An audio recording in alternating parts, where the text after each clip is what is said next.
Hello and welcome to the NFU Shed Talk podcast. I'm Josh Redford. And I'm Naomi Williams-Roberts. Coming up in today's pod, we speak to NFU East farmer Sally about the difficulties of running a farm whilst dealing with the near daily rural crime issues. We discuss how this affects Sally and whether there is anything we could do to make our businesses more secure. Sally, do you feel safe on your farm? Yes and no. As a day-to-day, I think I do, but I have felt very unsafe. And with budget day upon us, we catch up with the NFU Westminster team to deep dive into this big topic. There's lots of things beyond inheritance tax that's being floated in the media about what the government will do, and that will have impacts, no doubt, not just on us as households and individuals, but also as farmers and on the cost of producing food. And we talk with YouTube star Eleanor Gilbert, otherwise known as the Berkshire Farm Girl and a fellow pumpkin girlie, about her experience completing the United States Harvest Run, all whilst vlogging to over 16,000 subscribers.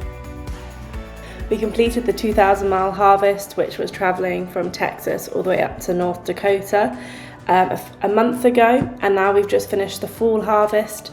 So it's been a big sigh of relief because this year's been a bit difficult because of the weather and lots of different things going wrong. As you probably are aware, in farming, nothing likes to go right sometimes. Hi Josh, we're back. Hello. It's our episode.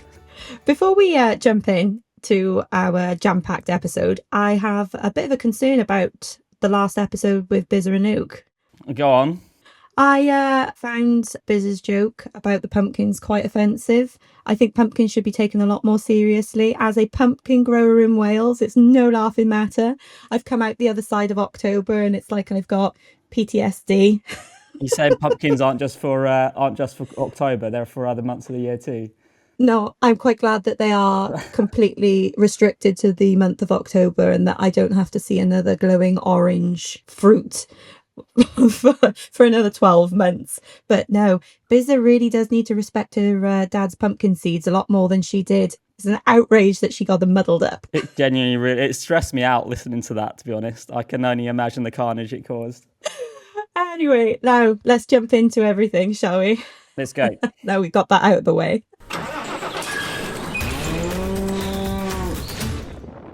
There's been a lot going on the last couple of weeks. We're now into darker nights. Last time we recorded, it was still a little bit light outside at about 5 o'clock, but yeah, we're fully into winter now. And I see you've been pushing some stuff on your socials about an event locally. What's been going down your neck of the woods? That would be the Welsh Winter Fair. I've got to get there next week. We're working there 2 days and we've got a stand there, so I'm really looking forward to that. I like it a lot more than the Royal Welsh. I think it's more farm focused, more cosy, more Christmassy, lots of twinkly lights. And you've got some different traditions your end. You've got you put Christmas lights up a bit earlier than us. Well, I haven't yet, but quite a lot of people in South Wales like to put their lights up early, which I think is most probably a welcome joy or something nice during this darker period, because last time we recorded it was still light at 5 o'clock. I know, and I was still able to go running, and now I'm restrained to running during the day, which is rubbish. But yeah, it's been getting darker, and I guess that leads on quite well to one of the guests we're talking to this week about rural crime. Rural crime seems to have a bit of an uptick this time of year as nights get longer. Talking to Sally was great, and like you said, the nights it gets darker, and unfortunately that makes it very easy for people to get out onto farms in their dark clothing and get up to mischief, as we're soon going to hear from Sally. Cool, let's jump in.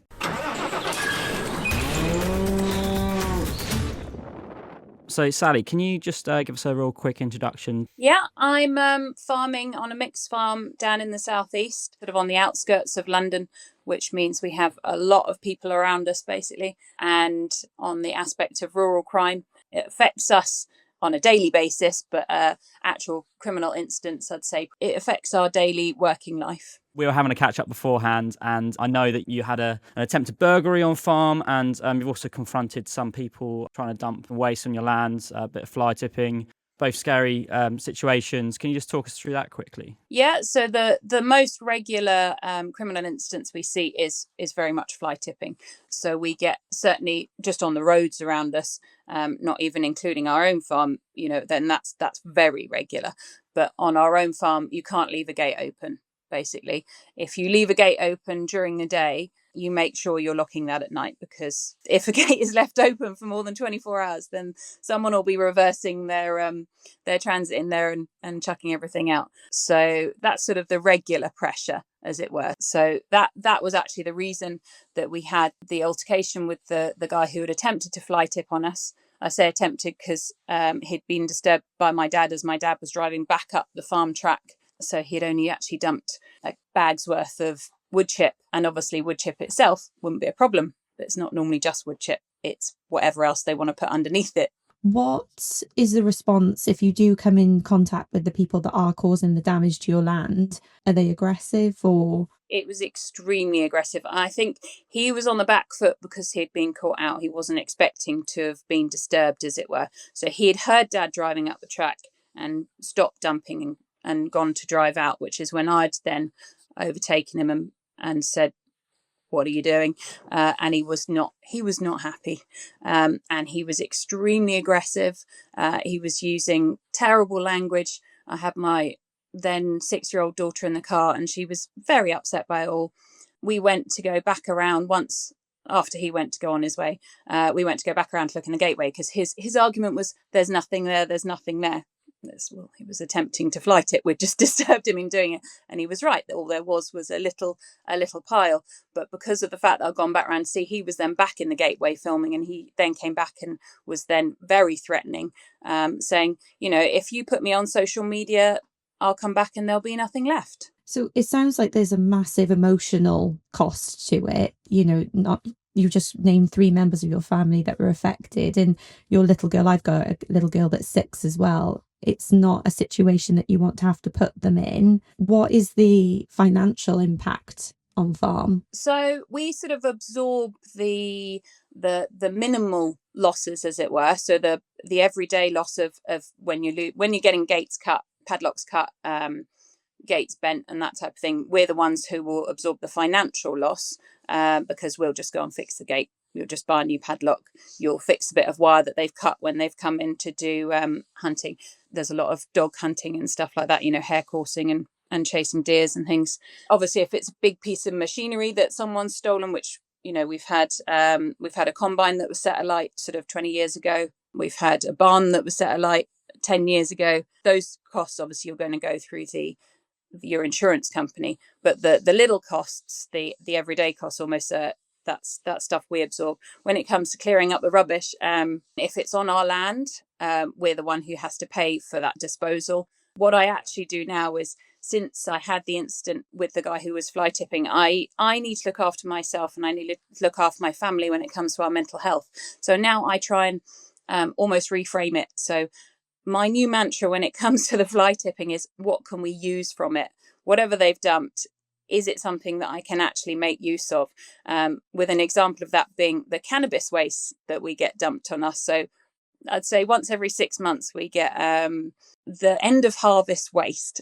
So I had, 30 big tubs of compost in with the end of the cannabis plant in it, and the soil from that was fantastic. It made some great bedding plants. So it's now, I need to look at this pile of waste and think, it's really bad that they've gone and put that on us, but how can I turn this into a positive? So we've got a new Hoover in the barn that they dumped the other week. There was a side of the barn that didn't have any siding on it, which I didn't want the calves to get out of. So we put the cut up carriage doors that we got on another dumping. Unfortunately, we didn't get to keep the tractor that was dumped on us because it was our neighbour's. You gave that back? Yes, yeah. How do the police react to this? I know we've got a small rural crime team in our counties over here in the east. What have they done to help you with your issues? When we had the altercation, and that one we had, I think we had a visit from the police just after that. There was also a lot of offers of follow-ups on sort of from a mental health point of view, calls with people, but we didn't take them up on that offer. But it was good when we had the police officer visiting then. Unfortunately, in our local police force, the lady who was brilliant, she's unfortunately changed her job now. So we feel, as a more local NFU to here, then a lot of people in the area say that they're feeling very let down at the minute by our local police force. For our own personal responses, we've had pretty good responses from the police, but then we haven't had instances of dog attacks, which is where a lot of people are feeling they're sort of left with no response, basically, because there's no risk to human life. That's a really good one, and I think the framing, it's called livestock worrying. That doesn't really do it much justice. Yeah, we've had some bad ones where I work in East Sussex, and the follow-up's pretty. I think the police are using the powers they've got, but it's not really the outcome we want. A restraining order on a dog, great, but I don't think it really helps us, our members. Naomi, we've been chatting off air because rural crime's not such a big issue for you in Wales, where you are, but you have had an incident of some livestock worrying, haven't you? It's quite interesting talking to yourself, Sally, because you're so close to London. We're actually very close to cities as well. And we have had certain things stolen in the past, but otherwise we've been very, very, very lucky, especially like for yourself. It seems like it's a good day if you go onto a field and you haven't got anything, but you just generally expect to see something. But I was actually feeding our lambs last year, and I was on the phone to somebody not really paying attention as I had the phone in my shoulder and tipping the bag into the trough.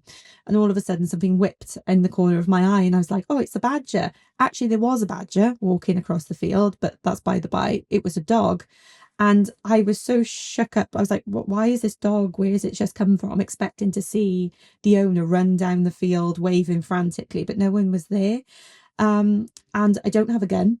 I didn't have anything else to be able to protect the animals from, and this dog was just doing loops, and all of a sudden it started to pull at the wall, and I thought, God, what can I do? So the only thing we had was the buggy. So I thought, I've got to get in the buggy and try and hit this dog, because it's ultimately the dog or the livestock, and the sheep were getting more and more worried, which was obviously making it a great game for this dog. So I got in there, and I love dogs. I hit it and luckily clipped it, almost knocked it out of its trance, and shaking managed to get it up into the buggy, read its number, give the guy a call, had to write the number in a few times, mind. And I didn't have, it was, oh, well, he's just a rescue. Oh, he's just this. And I felt so sorry for the dog, because it wasn't the dog's fault. It was the fact that the owner had taken the dog off of the lead, and the dog just went into its natural instincts. But I was so surprised by the, oh well, mentality of the owner.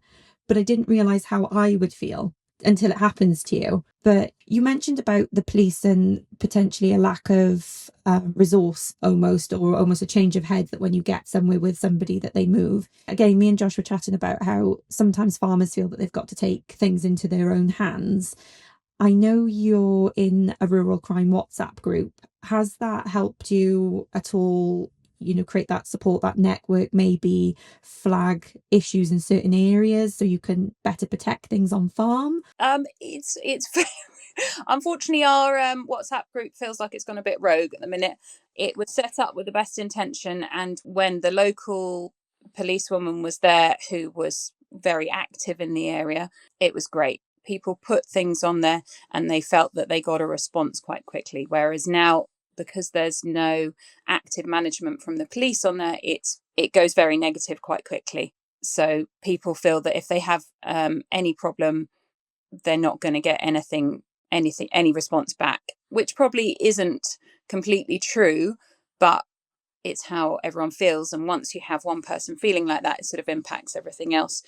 So it's very useful for knowing which vehicles are in the area when it comes to those causing problems, and keeping a lookout for if someone's had a quad bike stolen, which was the most recent one, or if they've seen suspicious activity in certain areas. Then it's certainly that the farmers are supporting each other to say, I'll drive down there and have a look. But from having that altercation with the fly tipper myself, it's made me very wary of being too quick to react to things, and I really sort of make myself stop and think, I mustn't put myself back in that situation. It's just not worth it. So you talked about your closing gates and security. What advice would you give? Obviously, you're in quite a high crime area. To people that are in don't experience much rural crime, what would your advice be to make their business more secure? I mean, one of ours is not buying new stuff, really. It's basically not advertising the new fancy shiny stuff if you do get it, keeping it all looking a bit dirty and a bit rubbish, so that you're the least attractive option in the area. Unfortunately, it's not necessarily the best business sense to have, but it's the way that we work to try and make ourselves less attractive than others. Because as soon as you put a mega padlock door on your workshop, you say, "Oh, look, come and have a look in here. Let's see what you got." Because it doesn't. We know how quick it is to cut metal, because we have to do it so often when we're busy fixing things. That these mobile grinders, you can have a lock or something in minutes, not even. And so it's it's just trying to keep your head down is what we do personally. But obviously, a lot of people around us have got a lot of cameras up, so poaching wise, so that they can recognize patterns. You sort of get an idea of when you're a bit more vulnerable. So, for example, on a moonlit night, a nice dry moonlit night, everything goes a little bit more risky. You've got to look after number one. So that literally comes as much as I make sure I get a good night's sleep. I could spend all night listening out, because we've got roads that go past us on both sides, and I could listen to them slow down, speed up, which I have done, and I realise it's doing nothing for me when I do that. I've got to get a good night's sleep so that I'm then on it in the day to, like I say, go and close that gate, make sure that the fence, go and check the fences, see that they're all secure, see that I've remembered to put the tractors in the barn and not out in the yard, that they're obvious and visible from the road. Sally, do you feel safe on your farm? Yes and no.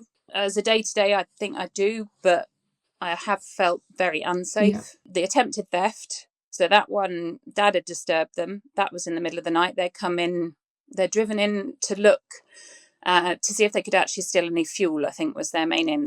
One of our old vehicles was in a barn, and Dad disturbed them. He'd heard them come in the yard. So unlike me, he wasn't getting a good night's sleep. He was sleeping light, and he'd heard them drive in.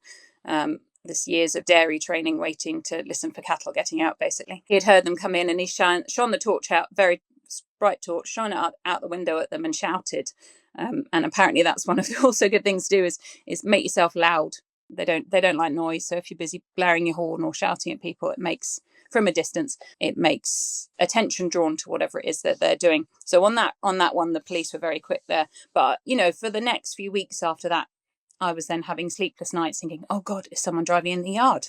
And then, it's always, whenever you're out on a barn that we've got down the road, you are constantly watching the traffic. You're constantly watching to see if that van that's going past, that has a load of waste in back, because you can see it, if they're going to stop and dump it in your gateway. Because that was it. One time I was up on the side of the pit, watched the van drive past, and I thought, they don't look great. Heard them stop in our gateway down the road, watched them. I could hear them dumping, so I ran out to the road, went to take a video. Of course, like you, Naomi, you're a bit shaky. I should have said the number plate as I read it, but I didn't, and so my video was too blurred to take any off. They ended up dumping the rest of that load on the road, actually. They just slammed their brakes on and let it all fly out. So then that's not my problem to clean up again, obviously, but the other bits were. With the people, have there been any arrests or fines given for the people that have caused the damage to your farm? No, I decided not to pursue the fly tipping incident where I disturbed them. I know for the attempted robbery that the person was known to the police, so the police were very quick on it. They had actually followed them back to the travellers' camp where they were, and I don't believe anything. Well, to be fair, from our point of view, there was nothing that they could have charged them with, I don't think. And Sally, rural crime cost £44 million in the UK last year. In an ideal world, if you were on Farming Simulator and you were designing your ideal farm, how would you defend your farm from this sort of crime? In an ideal world, if money was no objects. I mean, I'd probably shut the roads. Might be hard to lobby that, If but we can give it a go. if you had a toll booth on the road, you'd know who was coming through it, wouldn't you? No, I don't know what would be the golden way of defending it. Putting some sort of impenetrable bubble over our farm. I don't feel like there is some amazing defense system that I could put on our farm that's currently available that would stop people attempting to come and steal things. I think as soon as you put something to stop people, they look at that as a challenge rather than a deterrent. We know that the poachers around us do it for sport and they bet. So they will come in and they have come in. Not we don't have the shoot ourselves. But it does go over our land. They've come in and they've literally just slaughtered a load of pheasants simply for the betting rights. So in other words, if I had the highest wall around my farm, they would be betting each other as to who can get over it. I'd just become part of the challenge, wouldn't I? It's there's a running theme though from everything you've said and everything I've spoken to Josh about. It's all money led, isn't it? That if there's a value to it, then people are going to try and find that. And I think, you know, with the cost of living being so high now, actually people are under more and more pressures to try and make money. And if there's a way to do it, unfortunately, if there's an easy way or a seemingly easy way, then it's not. But like you said, I think it's trying not to take the matters into your own hands, but trying to create as much evidence as possible that you can then support the police with their investigation moving forward. Because if their resources are short, then actually you're the eyes and ears on the ground. I could talk about rural crime all day. The amount that we talk about it with members. I was just in a branch AGM talking about rural crime. It's been really good to talk to you today. I'll catch up with you on the ground sometime soon. So yeah, thank you for joining us today.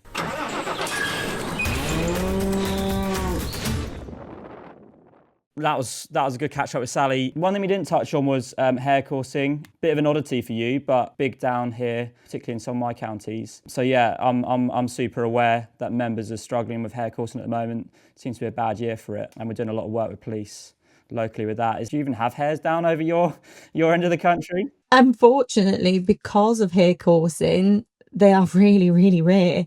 But you only have to drive about an hour away. And for my brother-in-law and sister-in-law, it is a real big problem. And they've had a lot of trouble with people hare coursing on their farms.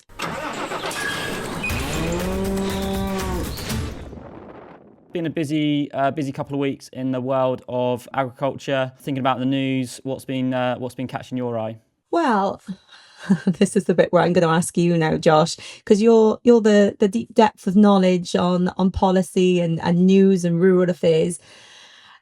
What do we need to know? What do I need to know as a farmer? I mean, look, we're touching on IHT with the Westminster team, but yeah, budget day's upon us. I think that's at the forefront of nearly all members' minds. Away from that, there was one other thing I really wanted to talk about. It was to do with crops. We've got ongoing SPS, so sanitary and phytosanitary negotiations with the like a part of the UK-EU alignment. I don't know if you know anything about that, Naomi, but it was talked at the National Crops Board yesterday, and yeah, it's a bit of a concern for a lot of members going forward. But yeah, probably not such an issue for you, or probably you may not have even heard about it. I haven't. We're more beef sheep. We grow a bit of arable for the beef and sheep enterprises, but I'm sure there's a lot of listeners at home that would want to know a bit more about it. And then myself as well. It's obviously interesting to know about things in other areas of farming. Yeah, I mean, so it's really important.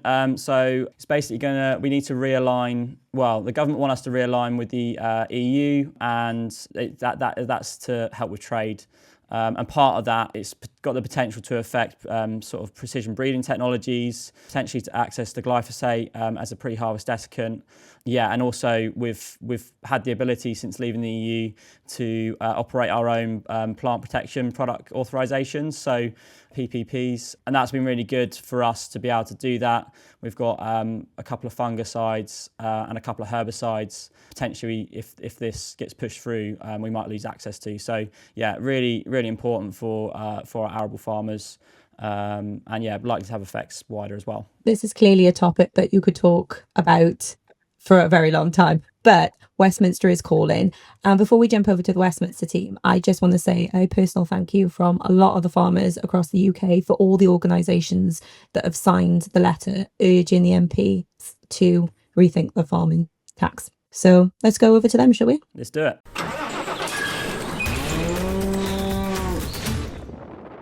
Welcome to the NFU and Westminster section with me, Olivia Phoenix. And me, Rory Hodges. And we are the External Affairs team, as you know by now, based in NFU's London office. So today we're going to talk about the budget, being dubbed the budget of the century because there's been just so much speculation. And then I was going to say finish on a more positive note, but I don't know, Rory, if you'd call rural crime positive. Rural crime in and of itself, no, I would not call it positive. But we have been doing a lot of work on something called the Livestock Worrying Bill. And it does sound like we will get a bit of good news in December. So, yeah. When this pod drops, it'll be one more sleep until the budget. Other people outside of Westminster are counting down to Christmas, but we're counting down to the budget because we're super cool. And I think at this point, there is literally probably nothing more we can do ahead of the budget to try and get the government to change on IHT.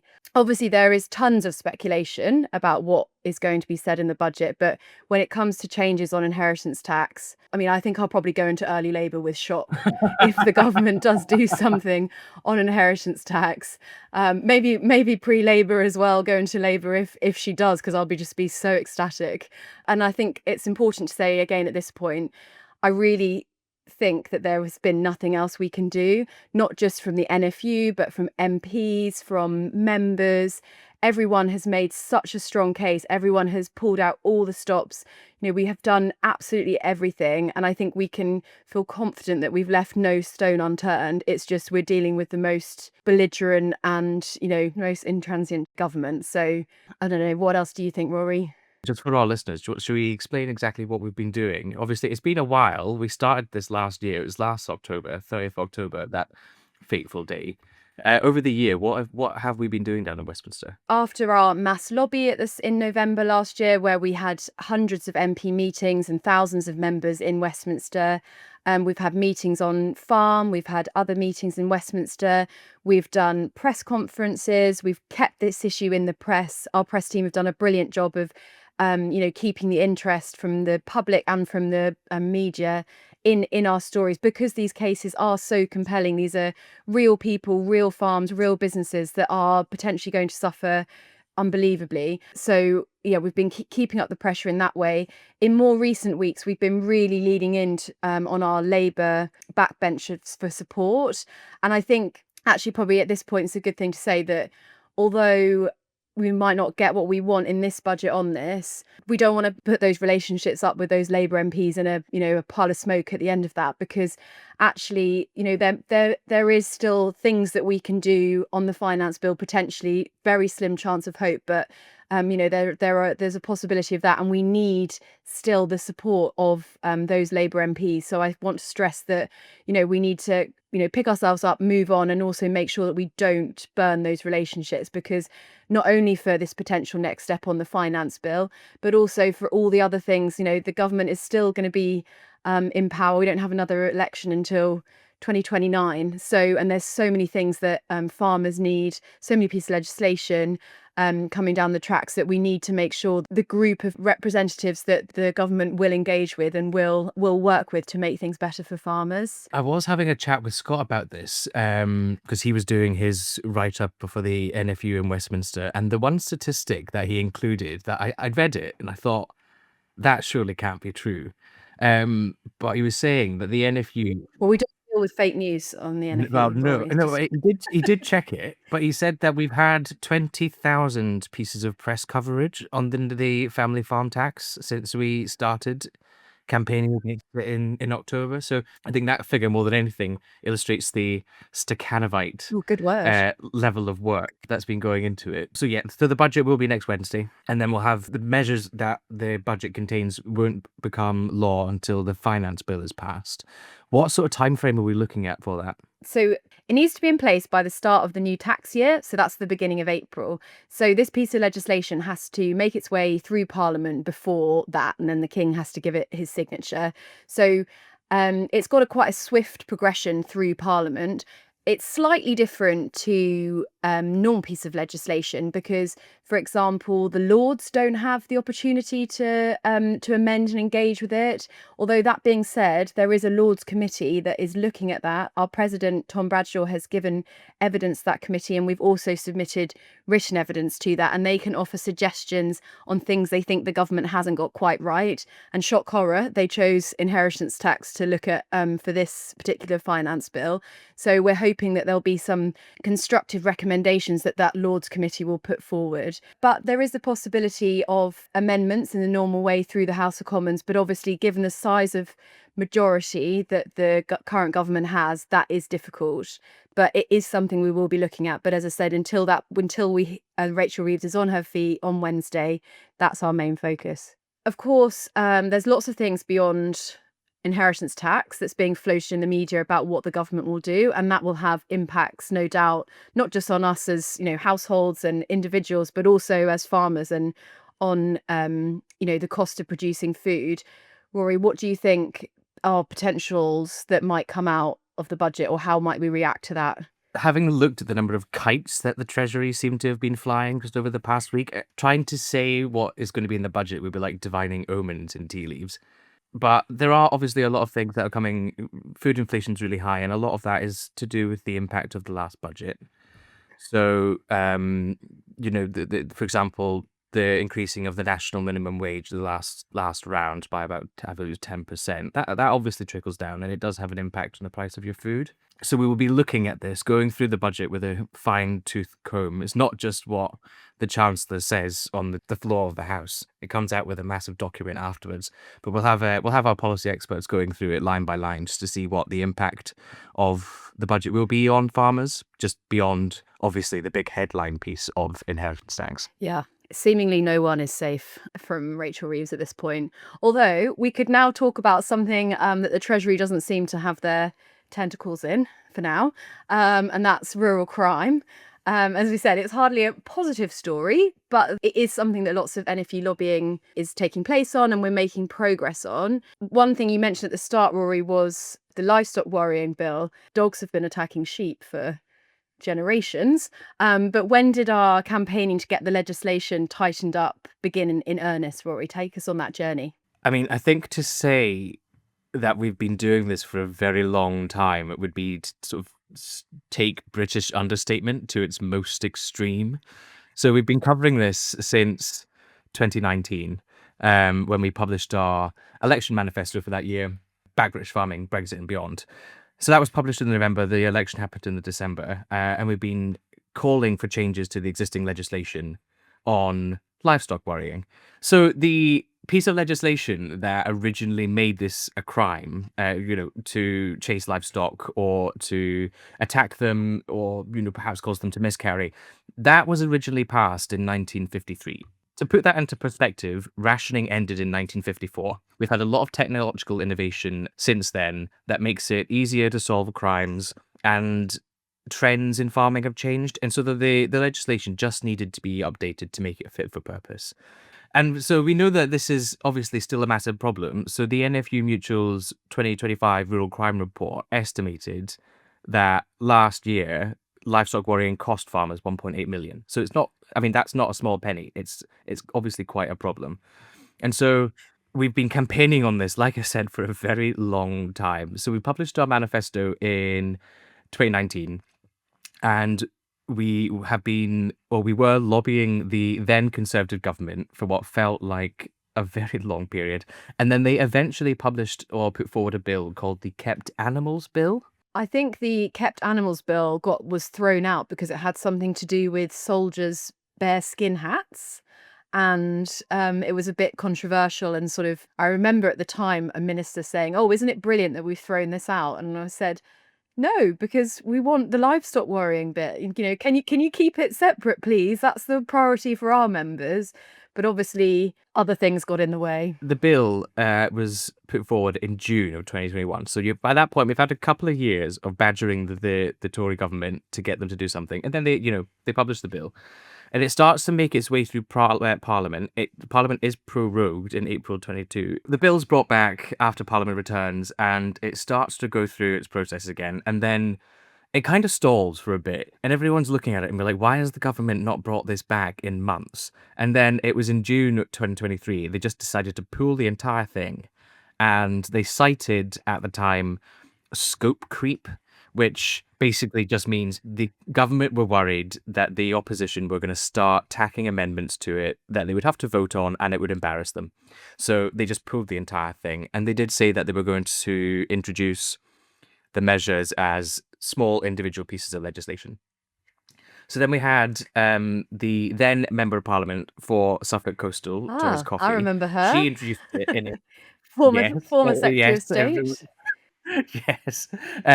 So by the time she was a backbencher again, she introduced this as a private member's bill. And that obviously goes through its steps in the Commons. It does make it into the Lords by about maybe 4 days, and then Parliament's dissolved for the general election, and then so it's lost entirely. So there was such an inconvenience for all parties involved. And then we obviously had to start the entire process again in getting a private member's bill through Parliament. Our saviour in this story is the Conservative Member of Parliament for Chester South and Edinburgh, Afra Brandreth. So then she started to put forward this bill in Parliament in October or 2024, just after the election. And that is now slowly but surely making its way through it's made its way through the Commons. It's now going through the Lords. I was going to say, has there been much opposition to it? No. Excellent. And that's, again, it's eased its passage. It's got a lot of cross-party support, no doubt, because the amount of leaning on peers or MPs that the NFU has done as it is going through all of its stages. I think I did say in my last briefing to MPs, we want this passed as soon as possible. That's an understatement. I think this shows just how you have to be very persistent as a lobbyist, and take small wins when you can, and then big wins when are really to be celebrated because of how many people, how many briefings we've done, how sort of all the work that's gone into getting this point. And like I always say, it's only when you're bored of your own message that people are starting to listen, and finally they have listened, and they will hopefully get it through. Not to jinx it, but it's seeming good, and I think maybe that's a positive way to end. That's all from us then for this week. It's been great to catch up with you, Rory, and hear about all the work you've been doing on trying to change the law to protect our sheep, which is really important. Our next episode, we will obviously be dissecting. We will know what the Chancellor has said at that point. And so watch this space until then.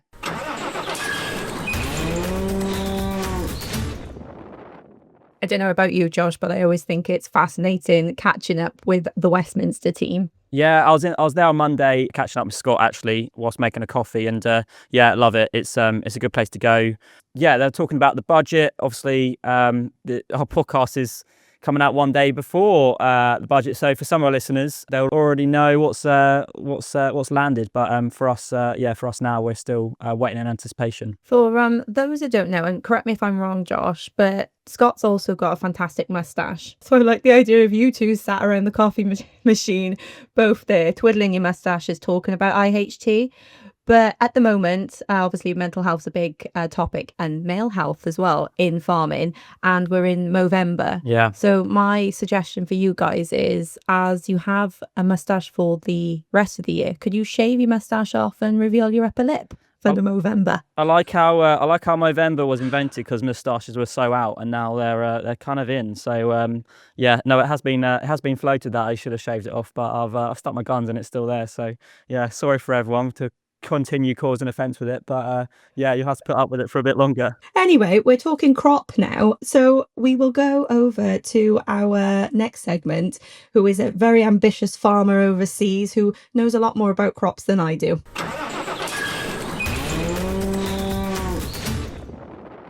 Eleanor, welcome to the Shed Talks podcast. How are you getting on? How's your day today? What have you been up to? The day's only just started really for me because I'm currently in the USA, so I'm 6 hours behind you all. But so far, it's been a great day. I'm going to take it back to the beginning. So where do you come from originally? Obviously, you haven't got an American accent, so you're British. What's your background? Do you come from a family farm? So, yes, I'm from the UK in Berkshire, but really I've grown up on my stepfather's family arable farm, which has been running for over 130 years now. I'm not originally from a farming background, but from about 16, when I took my tractor test on the road, that's when I've really been involved in the farm. I then went to agricultural college, Sparsholt College in Winchester, and then I've just recently completed my 4-year degree at Harper Adams University in agriculture and crop management. And then after that, I thought, do you know what? You only live once. Why not go and complete the Great American Harvest? It's definitely going to be a challenge, but also as a woman in farming, I thought it was a very safe way to travel whilst doing something I love. And I'd spoken to so many people about this harvest, and a lot of people that I spoke to, I'd say nearly 9 out of 10 of them just said that's something that they regret not doing when they were younger, and I didn't want to be someone that regretted not doing it. What tractor did you pass your tractor test on? And then what tractors and kit have you been driving over in the US?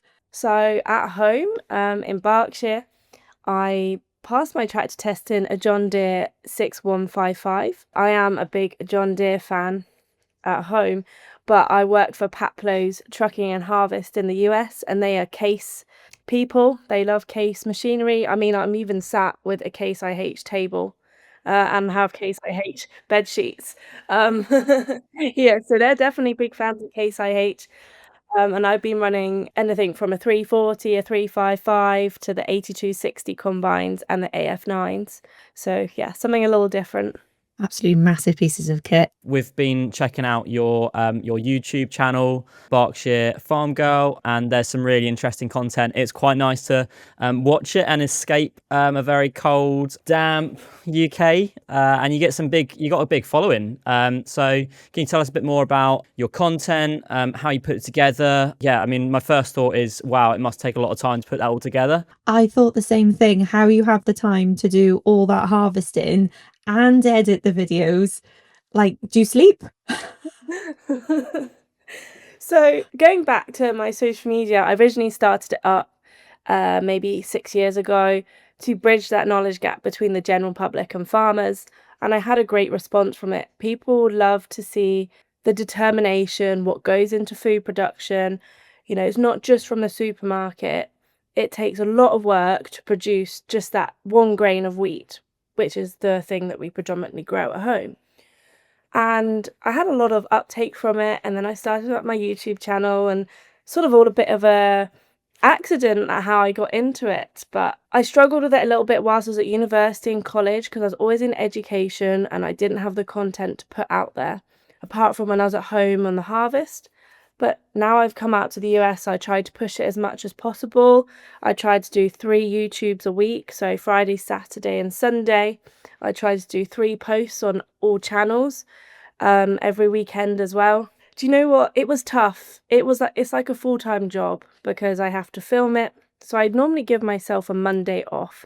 I'm like, no filming, no editing, no content. I just need a day off from it all. But I'd start looking at filming. I maybe have filmed the week before for everything that I need, and then I'd start editing maybe Wednesday, Thursday, Friday. It would often be in the evenings, very late, so maybe after midnight or very early in the morning. And there was some times where we were starting at 6:30 and we were running till 12:30 every night. It was more of a mental game, really, than just, right, come on, keep going. You know, I had to keep giving myself little pep talks, like, come on, Eleanor, you've got this, just keep on going. I have been feeling a little bit, like, demoralised recently because now it's come to an end. Oh, I could have filmed it a little bit better. The quality could have been better. I could have done this, this and this. But then I have to sit back and tell myself I was working long weeks. Do you know what? At the end, it's worth it all. I'll always be able to go and watch back when I'm older, see what I did. Telling the story for everyone else, I think hopefully it's inspired a lot of other young people to come in and do this American harvest, because it is once in a lifetime and it will test you. That was something actually I was really keen to ask you. Both myself and Josh were chatting before, and we were like, asking you for your advice really for people that want to go on a very similar trip or maybe other areas in the world. How did you reach out to get employment, and also how did you find the visa process? So the story of it really is when I was at university, we have a placement year and we're allowed to go out for a year and work. I wanted to go out during placement, but because we were in COVID, we were advised not to travel abroad. So I looked at going through something called the Ohio State Program, which you can find online on the internet if you just type in Ohio State Program. It's something my stepfather actually went on when he was 20, a long time ago. He came and travelled in the US and they placed him on a farm, but they also do place you on harvest crews. But for me personally, I went to someone called Paul Hoare, and he did a talk at Stansted Airport. So it's happening in around January time through Harvest Support US to UK, and they will help you and place you on a crew. I'm sponsored by the Mast University, but this is all sorted out through Harvest Support US to UK. And I had to go to London for a visa interview because I'm on a J1 visa, which is an educational visa. You can also be on a H2A, which is just a work visa. If someone wants to talk about that, it's quite complicated, so I'm happy to talk to anyone that wants to get involved. Once you're out there, is there much to organise? I mean, do you just sort of go with the flow? Or, I mean, obviously you had the added complexity of organising your socials as well. How do you go about organising that? Yeah, I mean, when you arrive here, it's all sort of like just go with the flow. It's all a new place, a new country. I mean, I have to say, on the way here, I lost my suitcase. It was still left in Chicago. So I ended up wearing my boss's pajamas for 2 nights because I had no clothes. But I think, everyone that comes is in the same boat. Paplos have employed 6 of us from the UK. So we all met in the airport and flew out together, even though we didn't know each other. But when we first got here, we had a lot to sort out. So we had to get our driving license. We had to go and sit an American driving test. But it's so much simpler than everything we do in the UK. It's literally just drive around the block, stop at all the stop signs, and you'll be okay. We had to take our CDL, so our commercial driving license, in order for us to drive these lorries, these semis, these big trucks that we drive. That was very difficult. It was a four page test. And a lot of things we all struggled with because they weren't the same in the UK. But we got through that. We had to get some social security numbers. I think they're equivalent to our national insurance numbers. So we're able to be paid into an American bank account. But this is everything that the Paplos sort out for us. And the harvest crew you're on, they help support you through all of this. And of course, we had to get an American phone number. So the first few weeks, you're just getting everything you need, getting to know everyone before the real work starts if you're coming from over abroad. It's something, looking at your YouTube, that there's quite a mix of genders within your team. I've got friends that have gone and done the Corn Belt, absolutely loved it. One of them's gone back over, and I honestly don't think he's going to come back.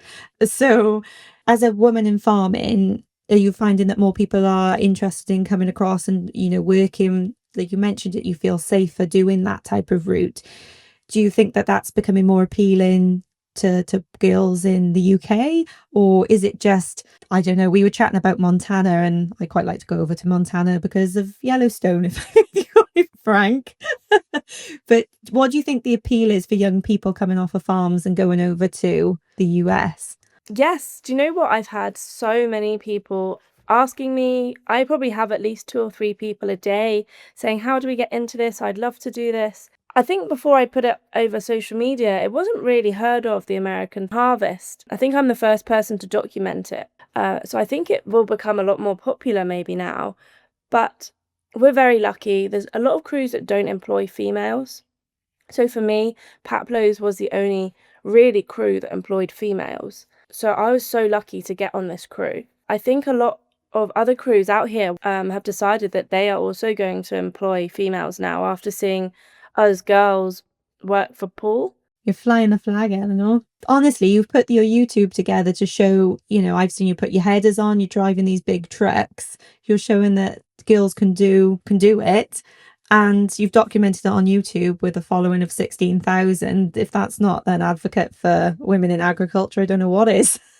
Oh, thank you. I hope a lot of young people come and do it, because do you know what? It's once in a lifetime, and it's something that will push you in every way you don't believe. What's the biggest thing you've learned since you've been over there? I was always a very determined person, as it was, but I am so determined now. I've been stuck in the middle of a field on my own, and without fail, I've had to put that header into transport mode. I've had to change them concaves, and I've been at breaking point. I just didn't think I could do it because I wasn't physically strong enough. But I just kept going and just kept going and just kept going. And you know what? I got there in the end, and it's definitely made me so determined.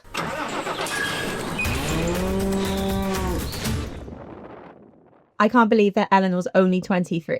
I know, mad, isn't it? And in summary, a serious effort to be doing that job and vlogging whilst you're doing it. Yeah, it's good. I think what's really exciting though is the amount of like energy and enthusiasm and effort that she's putting in. I think it shows so much hope for the future of farming to have people like Eleanor back in British agriculture. So Naomi, that's another Shed Talks episode complete. Been good to catch up. It has been good to catch up, but next we'll have Jax and Mike, and it'll be the pre-Christmas episode, and we've been promised that there'll be a little bit of a surprise, but we haven't got the privilege of knowing what that surprise is yet, so we're as much in the dark as the listeners at home. And we know Mike, we know Mike quite well, and I reckon he'll be 10 out of 10 Christmas. He's going to jump out of a cake, I'm convinced. He's definitely going to do that. I don't know what he's going to do.